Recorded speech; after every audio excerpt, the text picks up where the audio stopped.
നമസ്കാരം. ഗവർണർ ആരിഫ് മുഹമ്മദ് ഖാനെതിരെ രൂക്ഷ വിമർശനവുമായി കണ്ണൂർ ജില്ലാ പഞ്ചായത്ത് പ്രസിഡന്റ് പി ദിവ്യ. ബ്ലഡി കണ്ണൂർ എന്ന ഗവർണറുടെ പരാമർശത്തിനെതിരെയാണ് ദിവ്യ രംഗത്തെത്തിയത്.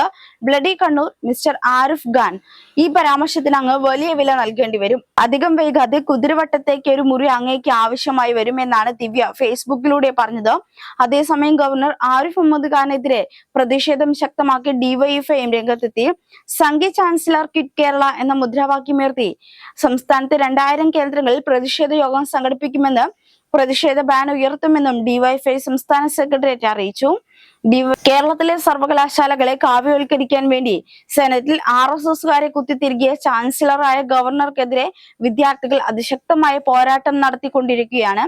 ഇന്ത്യൻ ഭരണഘടന അംഗീകരിക്കാത്ത, ഭരണഘടനാ തത്വങ്ങൾ അട്ടിമറിക്കുന്ന കേരളത്തിലെ ജനങ്ങൾ തിരഞ്ഞെടുത്ത നിയമനിർമ്മാണ സഭയുടെ തീരുമാനങ്ങളെ അംഗീകരിക്കാത്ത സംഘി ചാൻസലർ ക്വിറ്റ് കേരള എന്ന മുദ്രാവാക്യമുയർത്തി ഡിസംബർ 18-ന് കേരളത്തിലെ 2000 കേന്ദ്രങ്ങളിൽ ഡിവൈഎഫ്ഐ പ്രതിഷേധ യോഗം സംഘടിപ്പിക്കുമെന്നും തെരുവുകളിൽ പ്രതിഷേധ ബാനർ ഉയർത്തുകയും ചെയ്യുമെന്നും ഡിവൈഎഫ്ഐ ഈ കത്തിലൂടെ എന്തായാലും അറിയിക്കുന്നുമുണ്ട്. കാലിക്കറ്റ് സർവകലാശാലയിൽ ഗവർണർക്കെതിരായ പ്രതിഷേധത്തിൽ നിന്ന് പിന്നോട്ടില്ലെന്ന് വ്യക്തമാക്കി SFI സംസ്ഥാന സെക്രട്ടറി PM ആർഷയും രംഗത്തെത്തിയിരുന്നു. പ്രതിഷേധത്തിൽ നിന്ന് 1 ഇഞ്ച് പോലും പിന്നോട്ടില്ലെന്ന് ആർഷോ മാധ്യമങ്ങളോട് പറഞ്ഞു.